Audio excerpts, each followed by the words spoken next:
Okay, so we are speaking with Chris Cambray, who is an ancient soul, ascended master, essentially, one of my clients for the past 4.5 years, and has been on the spiritual path for over 20, correct?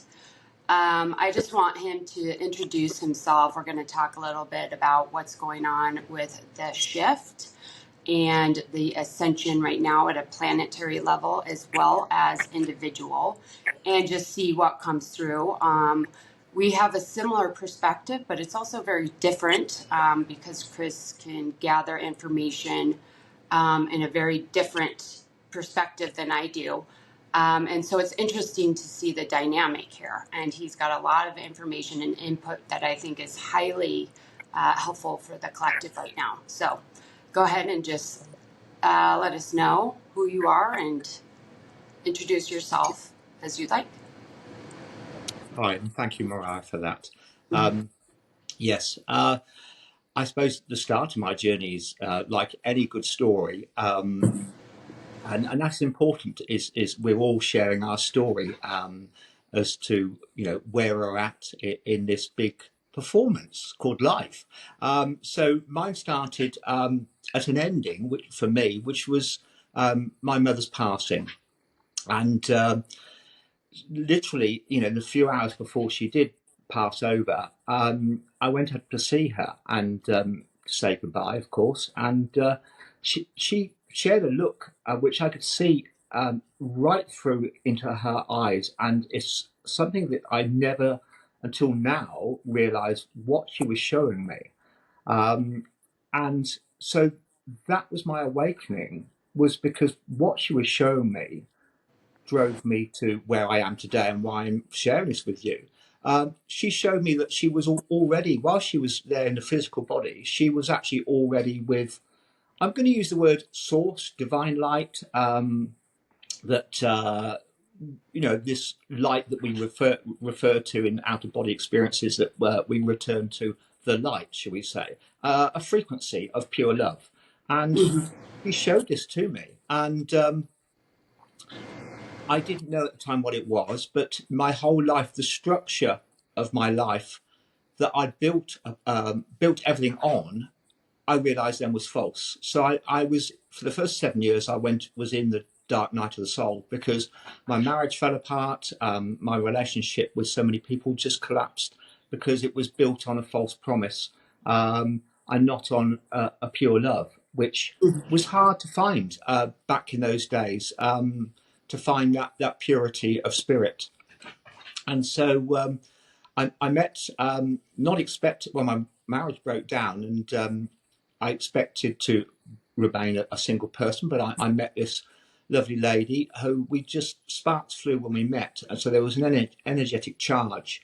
You could say a soulmate, because she certainly has always come from the heart. And in that, we've worked together to delete, really, collapse the falseness, the false lights that we've taken on. And not just us, we come here as beings birthed through our ancestral lineage. And so as humans, we carry that lineage within us. And this is what we're being invited to, as I understand it, to clear not just the false light that we've built our lives on, but those that have gone before us and sort of said, well, here you are, Chris, it's your turn, here's the baton, take it on. And I chose to, because that seemed the right thing to do, was to clear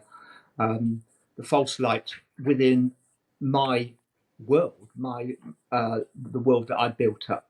And with the help and support of Rachel, we've both worked together on this, and Mariah has come on board and again made this wonderful trinity of people that have been working together and bouncing things backwards and forwards, because this is a path that certainly takes determination, although I cannot not do this work. I've seen driven internally to return to that source light, and it is the journey that is offered, I think, maybe to all humans. I can only speak for myself, but to find the true source light to connect us back with what I refer to as home. Yeah. Um, yeah. So that's me and where I'm at on this So journey. I did, since you brought up the trinity between us, I wanted to talk a little bit about that and the OPL Quantum Healing and the Enzo Academy, and how I put that together as a map to help people find their way back to true source and true light. And you guys were really important on that path, because you came in around 4.5 years ago, and I had just started building things. And it, as you're aware of, I built it taking one step at a time, and was like, well, we'll see the next step. We'll see the next step. And you guys were right shoulder to shoulder with me. And so it allowed me to perceive the healing and the activations objectively instead of subjectively, and to watch frequency levels from a non-egoic perspective, because I could see it from your guys' perspective, and balance everything from that. So it was really, really important for me to have you guys there. And it was such a blessing to be able to watch you guys move through that while I was, because it was, and it helped me to elevate as well. So I don't know if you guys are aware of how implemental that was and important that was for me on the path, but it was really helpful. And I don't think I could have done it otherwise, because I wouldn't have understood the frequencies and the activations as I do now from that source-based, light-based perspective. So, yeah, really important. Good. Yes. And yeah, it's treading it, and it's using the feedback loop on this as to then being aware of the changes around us, and with the process of I suppose deleting or collapsing the false light, the higher in resonance that frequency that we go up as we get closer to the true light within us, which we all, if I must say, we all hold that true light within us. And my experience is the distortions that have carried with us for millennia, that has blocked this light, Yeah. and the frequencies that that have been coming onto the planet has allowed us to sort of check ourselves out, or check in with ourselves, and question, what we're building our lives on, that structure. And we see this in the external world around us, all around, is the structure of the world that we've grown up in is collapsing, because the frequency of the planet has gone up higher, with the more light coming in. And for me, as that more light has come in, is to adjust those frequencies, to sort of keep in balance. If I may just go off then from here, is to Yes, say, please. of course, this planet that we live on is duality. And I understand it's a school that we're here to learn from and through, and certainly in that is experience that duality, because as a force of light that we hold within us, how can we learn if we know all the answers and questions by just seeking the questions from the light that we hold within us? So we come here with the distorted light to sort of block that inner knowingness, which we then have to clear and collapse that in order to return back to home, Mm-hmm. which we can do with Embodied. We can bring that light down, from, I'm going to say above, but it isn't above. It's all around us. The light is all around us. It's a frequency, but we can draw that within us more and fill into our own heart center as we collapse the old false lights. But the added, I suppose, challenge is that, as we do this, it's all got to be done in balance, because the frequencies of the planet hold, an opposite effect of each other. So it's balancing the equal and opposite forces, until the point that they all collapse within, and will return to the light. I'm aware that I'm speaking very globally, and I'm not given any examples on this, but and I certainly can bring examples of this and how I actually do it myself and how each timeline is, as it's presented to me. And I've referred to my higher self, or you can just call it spirit, but that inner voice that we all have, and for most part, we've chosen to ignore. And then afterwards, we regret it and say, oh, we should listen to my, and we call it a gut instinct or whatever, but that inner voice. Because if I'd followed that guidance, I would have come out of this differently. But as we choose to develop a relationship with our spirit self, that we can open up and have a fuller conversation with our inner self in order to then help guide us more and more to allow more light to come in. And the trick is to do this in balance and not go off on one side or the other and get sort of lost off the path, which is easy done. Well, we can all put our hands up to say we've wandered off, but we found our way back, thankfully. Yes, I hope that's just a helpful insight, because it's trying to put it as clear as I can. But Well, each person so has to experience it. the key is in slowly raising the frequency and stabilizing each time we rise, and doing the clearing needed to then elevate again. It's like stepping stones, or a ladder. And that's really important right now, and staying grounded. So, yeah. Do you want to go into detail about how you do that yourself and how you...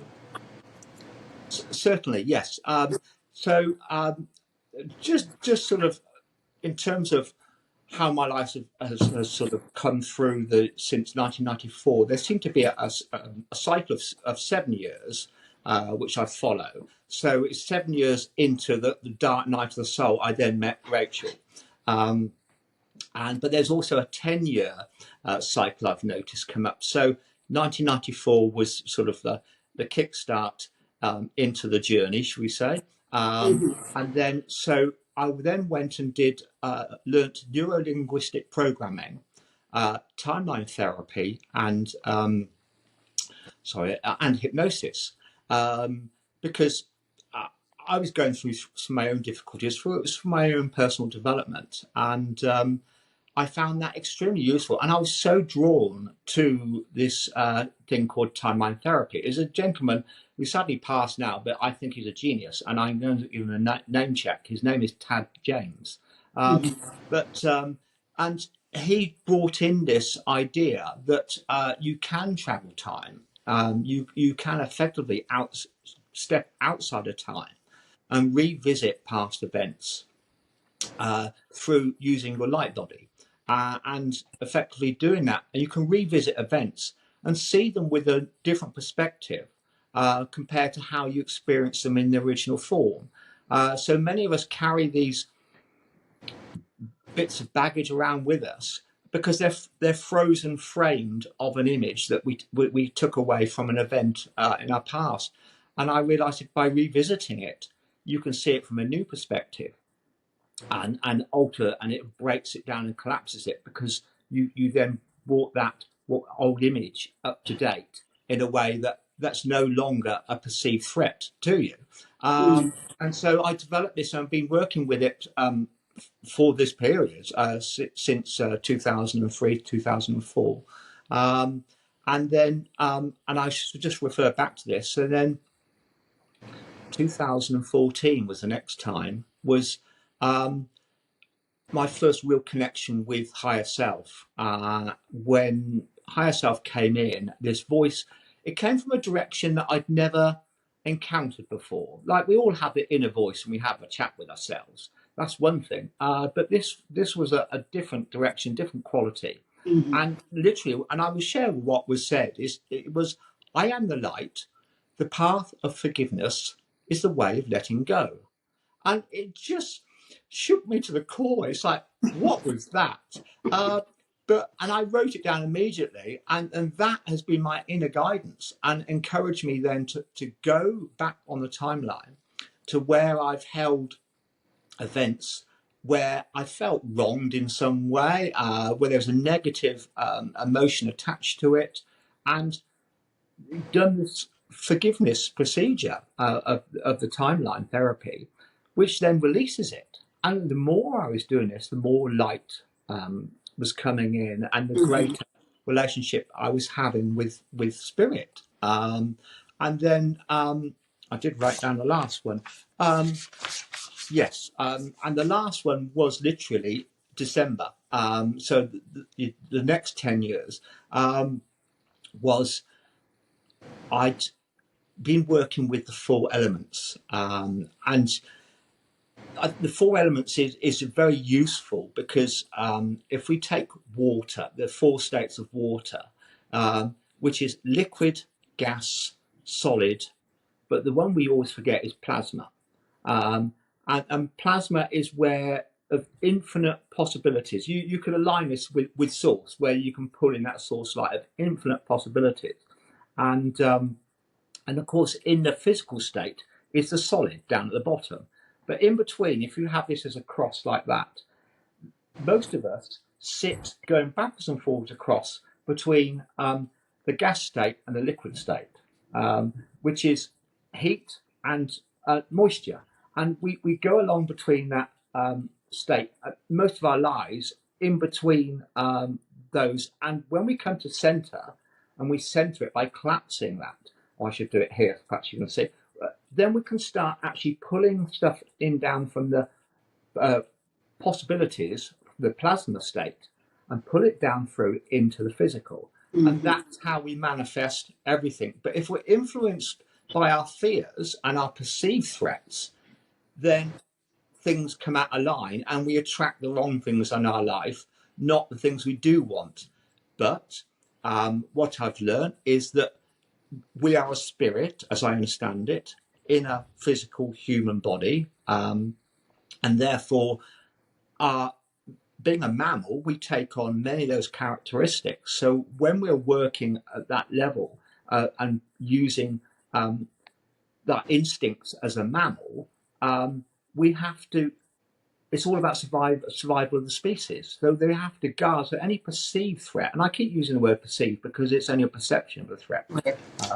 The days of the saber-toothed tiger have long gone, and the woolly mammoth, as far as I understand, anyway. But so yeah, most of our threats are metaphoric; they're perceived and not real. But it's usually from a tone that's different to normal. It's other than pure light that it comes from. So it doesn't always come from someone's heart when you receive it, and so it hits quite heavy. You carry it around with you. And this is how we manifest the things we don't want, because we have to be aware of that to protect ourselves. Mm-hmm. So by acknowledging what they are and going into this process allows you to collapse them. So more and more and more, you're able to pull what you want from the pure potential down into the physical. And what is at the side there, the heat and the gas, the moisture, and I use the example of, if I may, menopause. And it's where the energy centers, which we're talking of here, are breaking down because we're grounding in those fears, all right, in order to become the wise being that we are. And so, yeah, it's as simple as that. For anyone, embarrassment, a blush is a mild example of that, where we're bringing something in, acknowledging it, and grounding it in. So we're collapsing those energy centers that are built around the false light as we return to the light and to the wisdom. So yeah, I did write a couple of things down here. So the questions that I was asking myself. Sorry, did you want to come in here? I was just going to mention, when we're pulling in energy, and this is just what I've noticed, so exact same sentiment, but a little addition, is that the higher gateways, all that energy has to be cleared to really pull in that pure harmonic and that pure energy. Have you noticed that when working with it? Because when the higher gateways are distorted or closed or blocked, then they'll pull those into that stream of consciousness. And so that's part of why the healing is important. and the clearing and the collapsing of the trauma. So you went into that before, but I'm just relating it to the gateways and the chakra centers. So to collapse or heal the distortions first and then coming into that center place, correct? Yes, yes. No, no, this is good because you bring in a technical aspect to it, which Yes. maybe because I'm a man, I don't know. I don't. But this is beautiful that you bring this in because I've just trusted to learn that, and I have a relationship with spirit. That spirit jumps in and lets me know.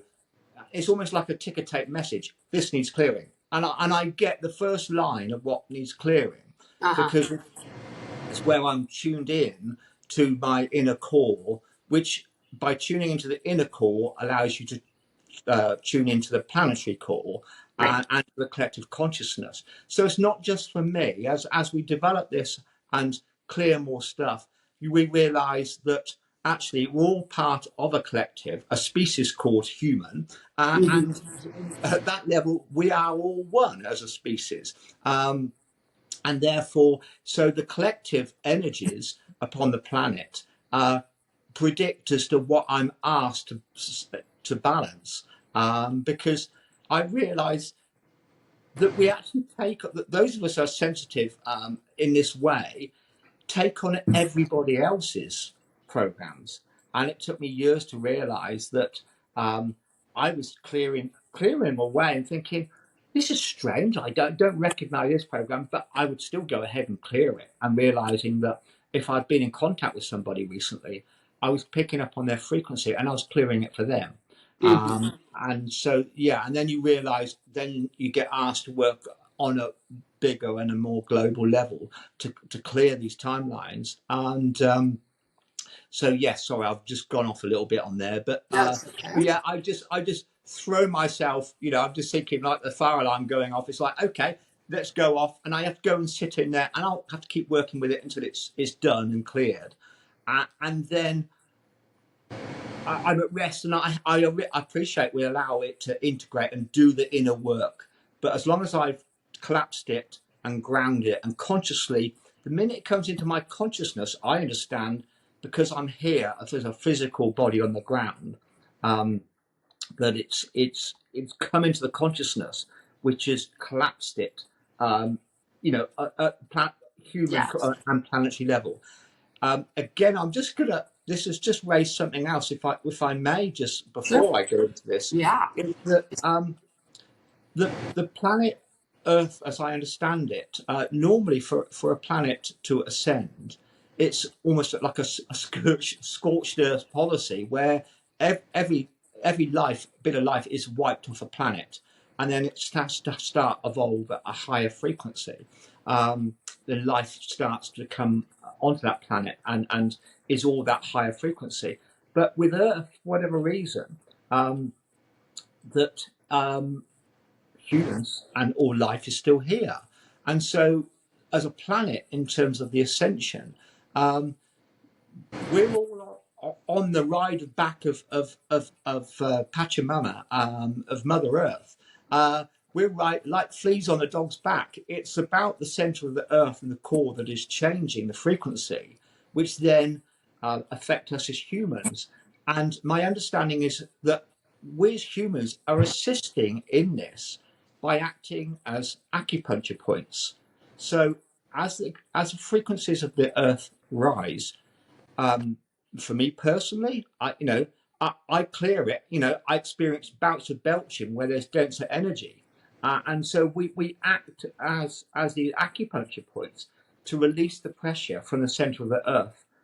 Because again, it's my understanding that planets have been known to implode or explode, um, because of the pressure buildup of ascending the higher frequencies, and they have to be pushed out all the way right to the top of the surface. And again, this is what we're witnessing all around us: is the purging of the planet, not just humanity, but the planet, and all the old structure has to come out and to be seen, to be witnessed, before then humanity says, actually, I don't want this anymore.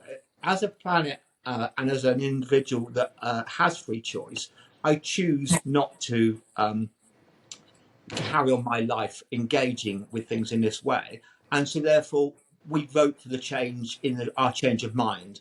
And this is very much how change comes about. It has to come from the consciousness, which feeds it back into the planet because of the planetary consciousness. So we're very much bound to this ascension of the planet. So yeah, that was a very big answer to a very small question.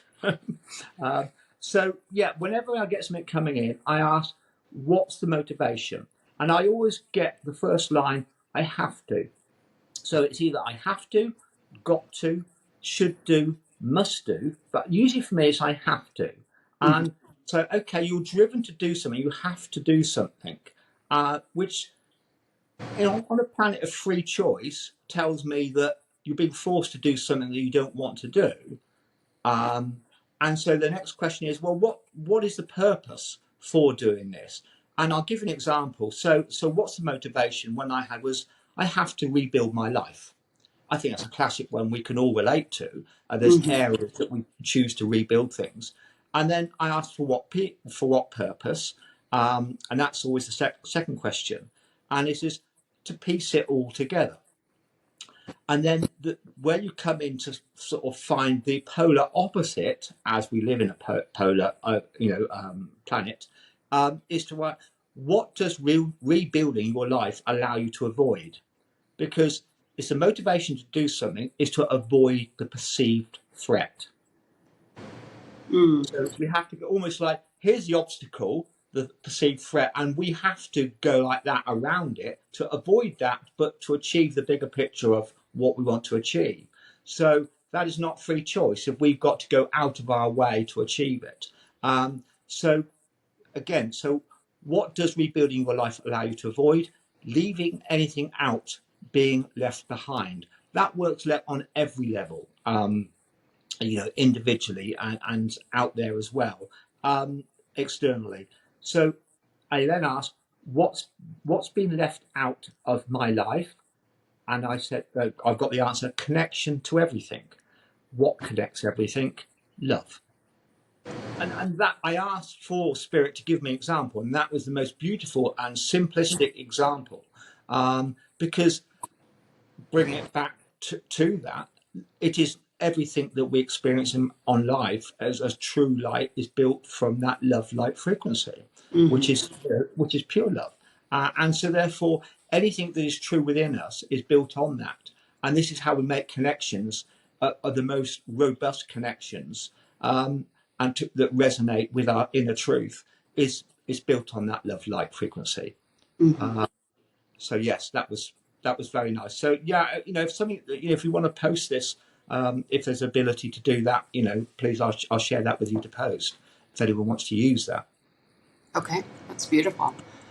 I'm curious what your feelings are on the shift that's upcoming and how you feel like that will play out. And Okay. I think we have a similar perspective, but I'm not 100% sure. So let's just discuss it. And because the way I've seen it, and that it could just be, my purpose here is to help individuals align with that higher timeline. Okay. But I do know there's a lot of resistance to people doing the inner work to harmonize with the expanded planetary core and the grid system. And to activate and to heal so they can harmonize with that. And that's primarily what I'm seeing and working with. And I have worked with the grid system and the planetary core and helping harmonize and stabilize that consciously. But I'm curious your perspective on that and how you perceive that playing out and the difference between the collective shift versus individual shift. Okay. Yes. I've sat with this a lot, and it is a big question and an important question, I think, to address.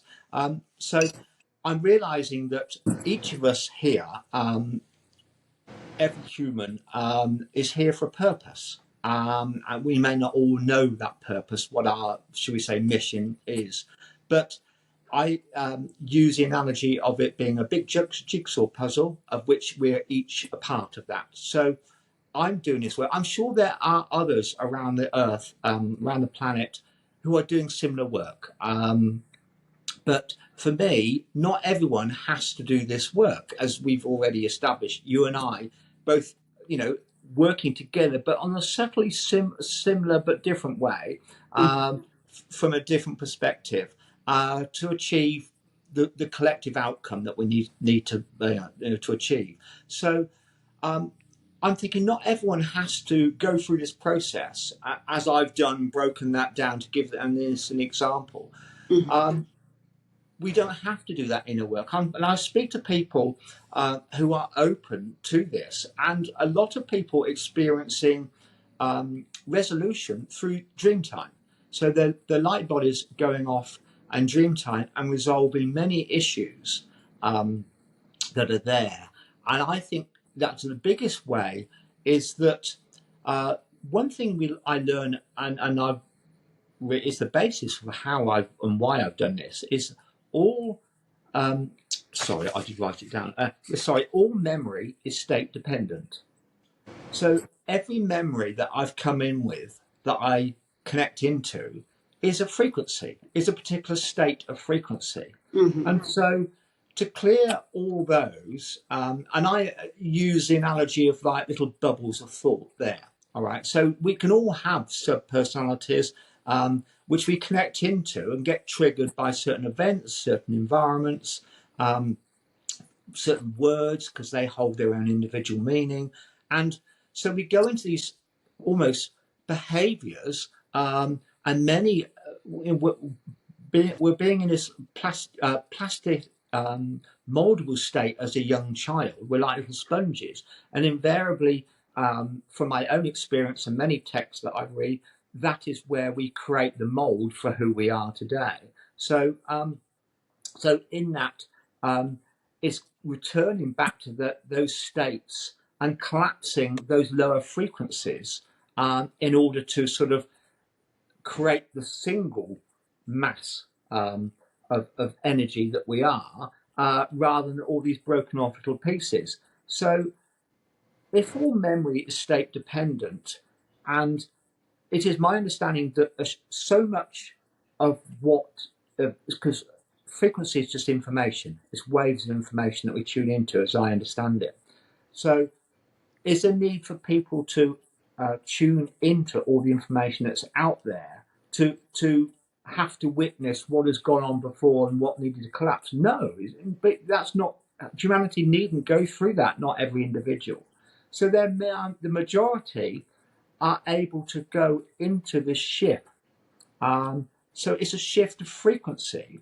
So it's almost like they're coming out of the dream state, which we're in now. It's called trance. We're all in this dream state called trance. We come out of the dream state, and the shift brings us into a whole new frequency. And we will see it, because it will just be evidenced by the different quality of light. It'll be intensity, it'll be brighter. We'll be able to see sort of the rainbow hues and colours at a greater intensity. And I believe that we will know. And those that just are happy to trust that life is normal for them will just relate to what was their life before as a dream, as if it was another person. And so they will just wake up in a whole new state. I do believe that, and I've sat with this and I've come up with so many, because why would anybody put a human of any age through any more suffering than they have to? I don't believe that should happen, will happen, because it comes from a good place, which is love. And if it comes from a good place, you don't let anybody suffer any more than they have to. So that is my take on it. Now, there are those that we meet in society who just, should we say, like to feel they're in control, but because by giving up control, they're having to let go of something which they hold dear to them. And they're holding on to aspects of life that is so important.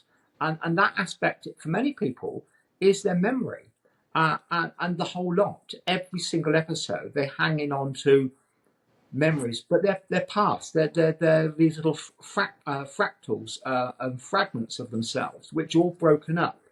Um, I think we will find that there will be a proportion of people who will not find themselves because they're not open to receiving that light, because of the not aligning with that inner trust of, living their best life, that they're seeing it, shall we say, through a lens that is not altogether positive, or through love, and they will have to continue doing that inner work.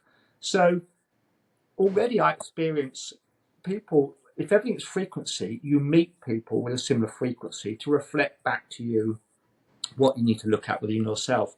So those people, as we go into a higher frequency as a collective, and I'm thinking that the majority, will, but there will be a proportion who will remain at a lower frequency because they've still got some more inner work. Should we say they've got to go on their timeline a few more times yet to sort of build up that relationship with spirit.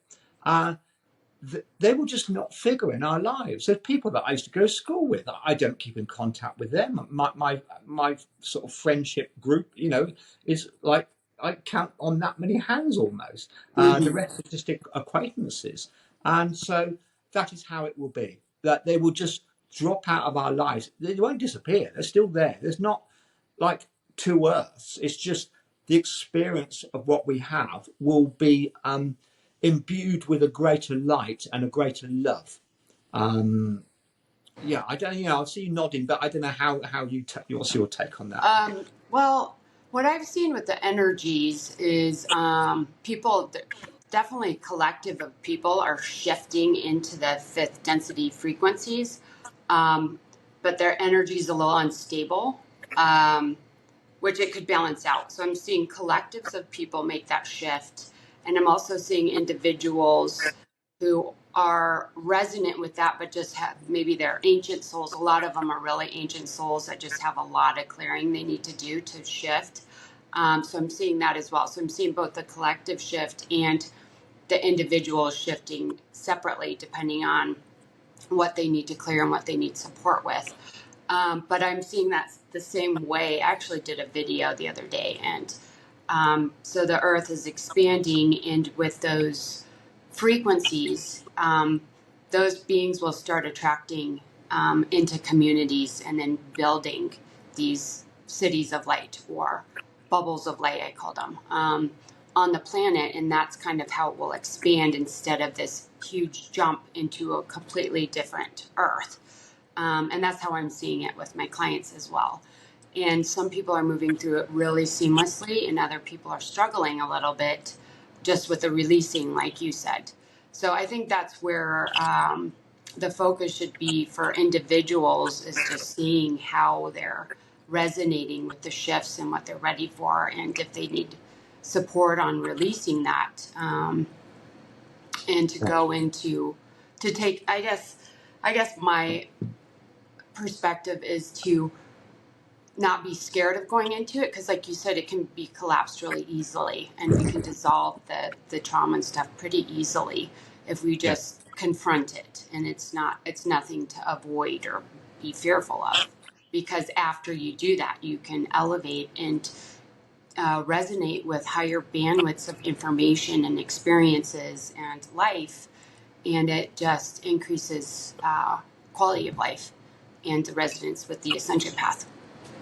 Yes, yeah, and I agree about the pockets of higher frequencies, and I can only give the example that we're here, the work that Rachel and I'm doing, the land itself that we farm here, with the animals we have, we've lifted the frequency of the land, and there are people that I know in communities that have done similar, and there are these pockets, and they will grow, and it's like certain parts of a town or city you wouldn't generally go to, because doesn't feel comfortable for you. You know, you go to certain parts where you feel comfortable and you feel aligned with the energy and the people that are there. And it's that sort of thing. And as it grows, they will start joining up. These little pockets will join up and grow over a period. Yes. Exactly. Mm-hmm. Yeah.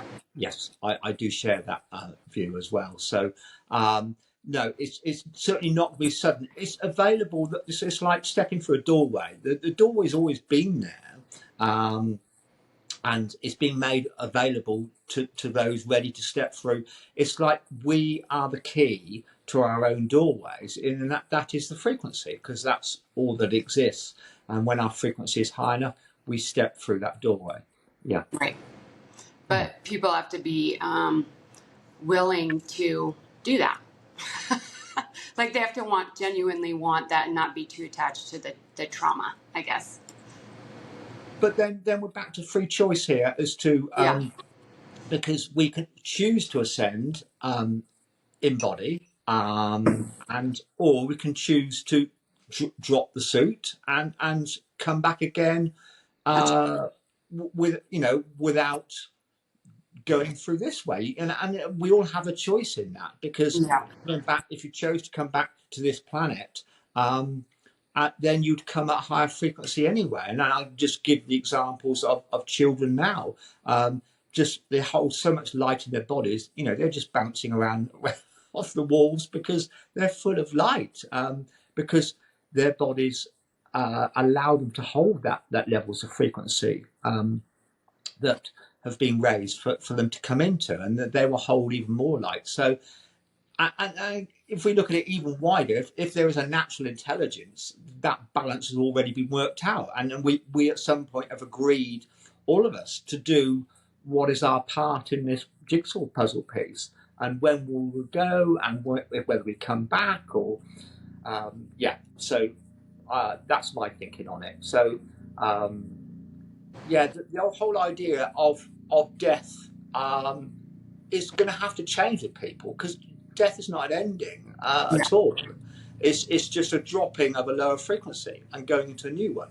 And to me, that is exciting. And for me, I akin it to riding you know, a horse or a dragon. You're sitting on the growth edge as the frequencies go up, and for me it's fun. I enjoy it. It's challenging, but I do get a thrill from doing that, and so I suppose that's the what drives me to keep going and keep doing it. Yeah.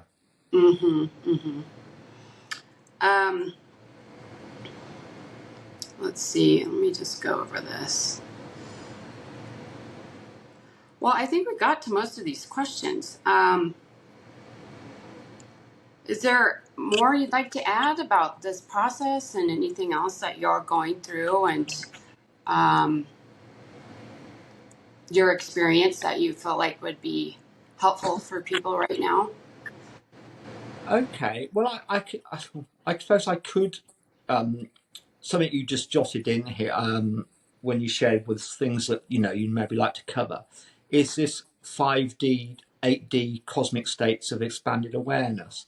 I'm not saying that I know the answer to that, because as you go further up and you embody all these elements of self or aspects of self, you know, your consciousness expands, your frequency goes higher, your consciousness expands, your awareness expands, and so the image of self, which you could call ego, but you know, we all come from the point where we've lived in that place of ego, in that reflective state, in that false light, because that's all we've known, and we've grown out of that.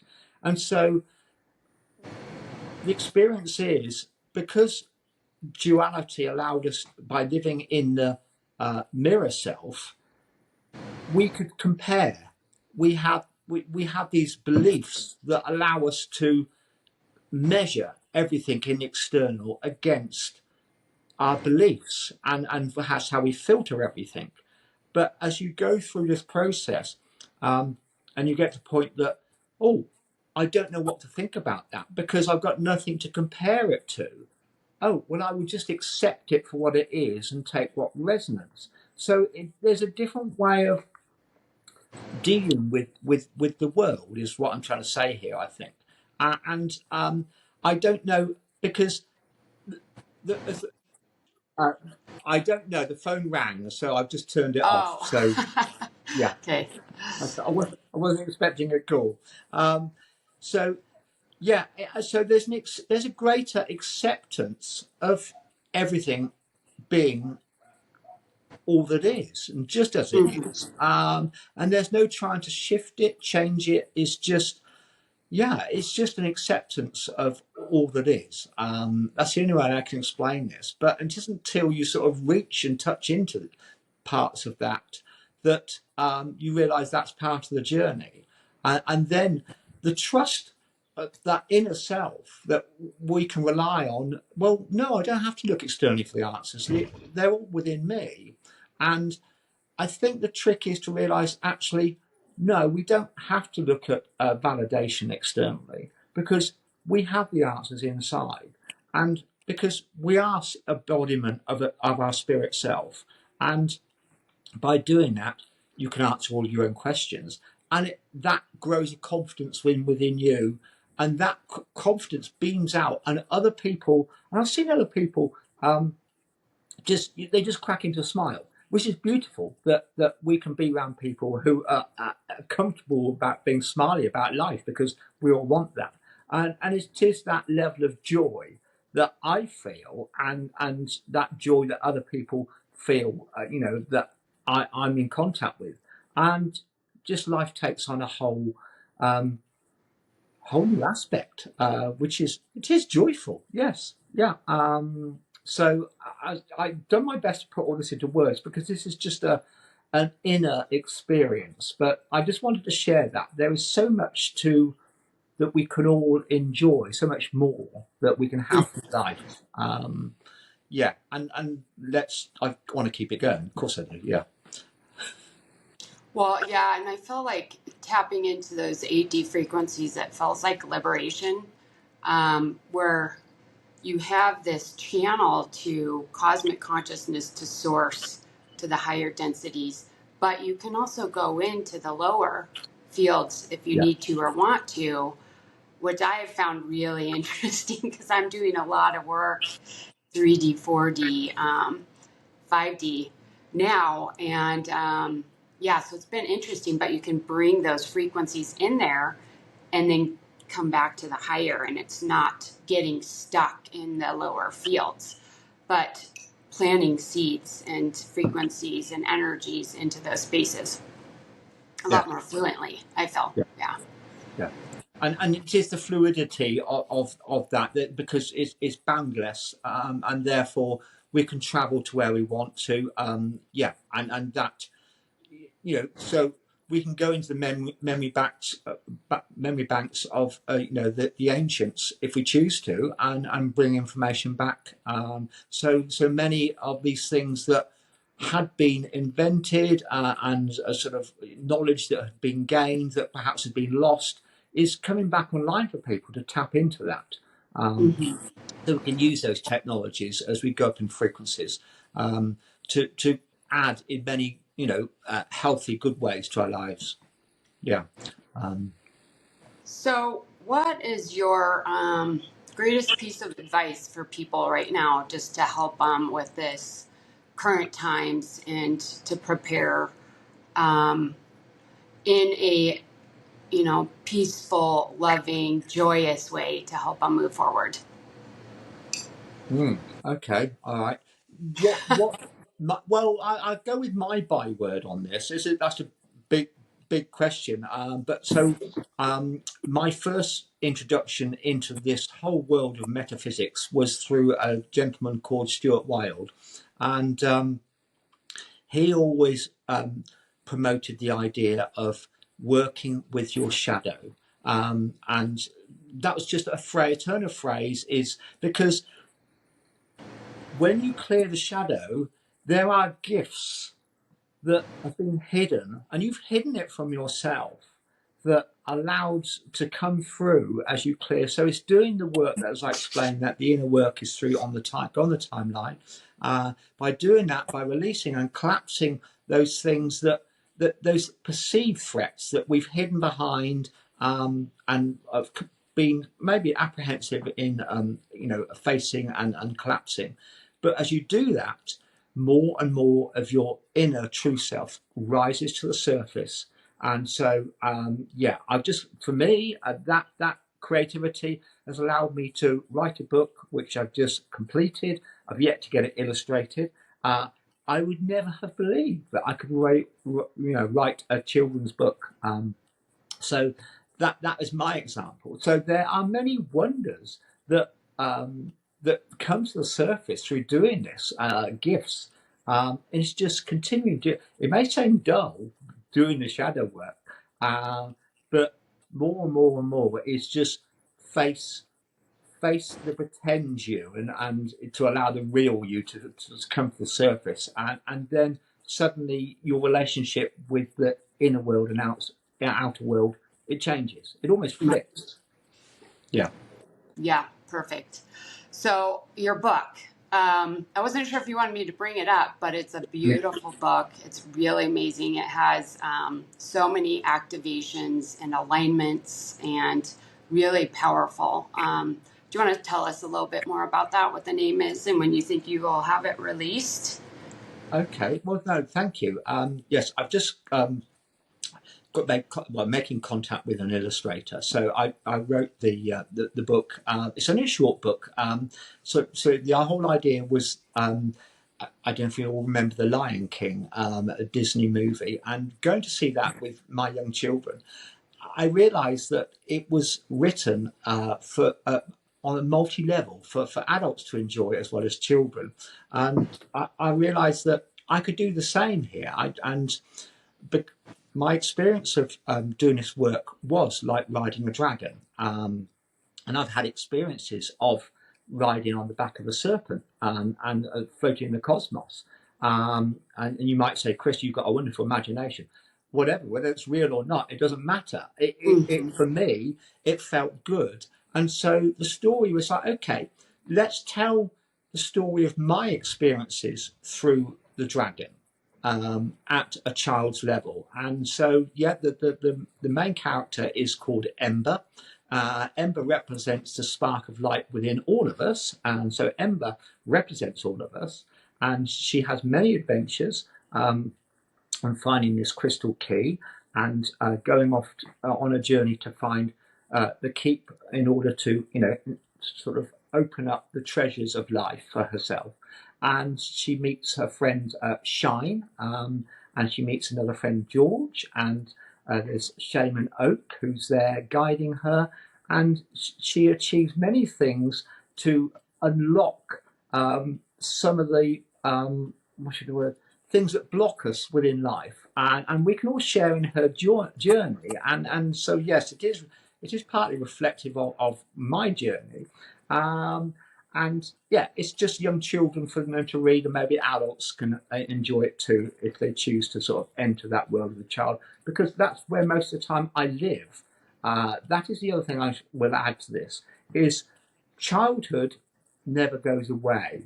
It's just we've forgotten the view of the world through the eyes of a child, and that is the one thing that's returned to me, is to do that. And so that's really the background of the book. So we're looking to have it illustrated and published and out for distribution by the end of March is what I'm aiming for. Amazing. Yeah, so for the solstice, not for the solstice, for the equinox. Yeah. So we'll make sure we get that linked here too, Okay. For you whenever it comes out. So Right. Great. beautiful. Thank you, Nora. Yeah. Well, thanks, Chris. Is there anything else you want to share with us today, or you feel like we got to everything? Yeah, I think that's a lot of information for people to take in. Definitely. Yeah. I will add here, so much in the external world is story, is allegory. There's only one real world, and that's the inner world. So and that almost seems backwards to say that as I'm saying it. It's just, but the more I've done the inner work, the more I realize that everything in external is a story that reflects what I've experienced inside. So, Yeah. um, so yeah, when you reach the Holy Land, you know that you are whole, because that is a plane of existence where everything, where we've got it all together, shall we say? And that's what we're all trying to head for, is just get it all together, and be on that plane to enjoy life fully. Yeah. So, Exactly. Yeah. okay. Beautiful. Well, thank you so much, and Right. Okay. we'll Thank you. we'll do this again soon. All right. My pleasure. Thank you, Maura. Thank you. Bye for now.